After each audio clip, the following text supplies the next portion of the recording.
Bonjour à tous, petite vidéo sur un petit exercice que j'aime beaucoup faire avec les enfants. C'est un petit jeu plutôt qu'un exercice qui vient travailler sur différents réflexes, notamment le réflexe de Moro, mais aussi tout ce qui va être autour du cou, donc RTL principalement. Réflexe orgneux de protection, bref, tous les réflexes de peur.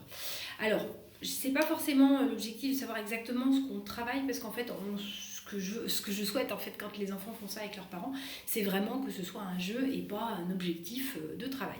Donc on va prendre donc moi j'ai une jolie petite licorne. On va prendre donc l'enfant face à soi, les jambes autour de la ceinture et on va placer sa main ici au niveau de sa tête. Alors moi j'aime bien faire quelque chose qui ressemblerait à quelqu'un qui est sur un bateau avec une mer qui de plus en plus est déchaînée.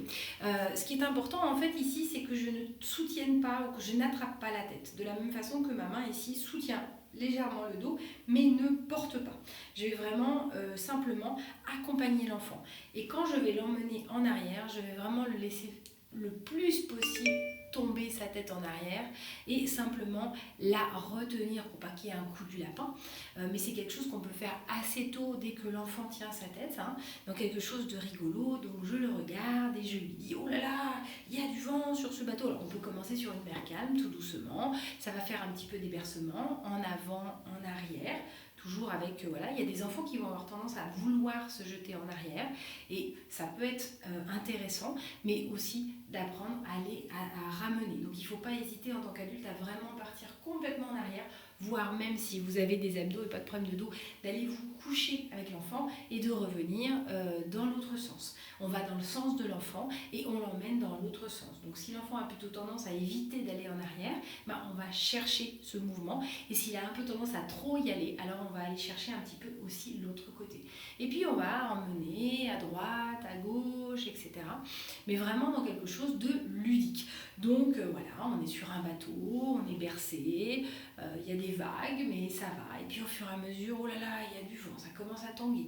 Ça tangue de plus en plus. Et puis, oh là là, oh là là, oh là là, il y a des grosses vagues. Et oh, ça tombe. Alors en général, vous êtes assis sur une chaise et ça va vraiment créer aussi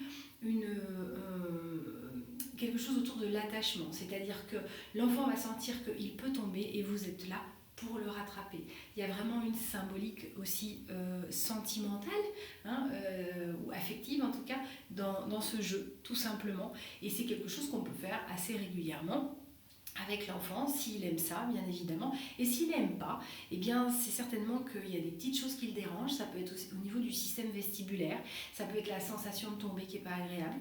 Et c'est important quand même d'essayer de l'amener un petit peu. Alors, peut-être qu'on ira moins loin, peut-être qu'on fera moins fort, mais c'est important. Pourquoi ? Parce que au moment du sommeil, la sensation en fait de tomber dans le sommeil, elle est réelle. On a tous plus ou moins fait un rêve où pouf on tombait et ça nous fait sursauter. Et en fait ce mouvement il est très naturel depuis la toute petite enfance. Alors pas forcément dans le rêve en lui-même, mais dans la sensation. Et c'est vraiment important pour un enfant de sentir que quand il tombe en fait il est jamais tout seul, grosso modo. Les enfants qui ont des réveils nocturnes, il peut y avoir plein de causes, mais ça peut vraiment être une réactivation du réflexe de Moro au moment où ils se mettent sur le dos. Et là, en fait, la tête part légèrement en arrière et c'est ce qui va activer le Moro, qui est aussi un réflexe important pour, de ma compréhension en tout cas, pour éviter la mort subite du nourrisson naturellement. Donc c'est important que l'enfant quand même y aille pour que justement, en fait, quand il a ce mouvement de sursaut, il puisse retrouver son sommeil en sécurité. Donc si ce sont des choses qu'il vit au quotidien, ou en tout cas une fois de temps en temps, il sera plus à même de se gérer une fois tout seul. Donc ça va aussi être par exemple sur tout ce qui est mouvement de balançoire, le mouvement de balancier, les balançoires dans les parcs, c'est vraiment important. Aujourd'hui on en a avec des petits paniers qui font qu'on peut mettre les enfants plus tôt, et puis on va emmener de plus en plus loin, sans forcer, sans aller évidemment dans la peur de l'enfant, parce que ça servirait à rien, mais petit à petit. Voilà, donc écoutez, bon bateau sur l'eau, amusez-vous bien, n'hésitez pas à mettre vos commentaires et un petit j'aime et à partager si vous le souhaitez. À bientôt!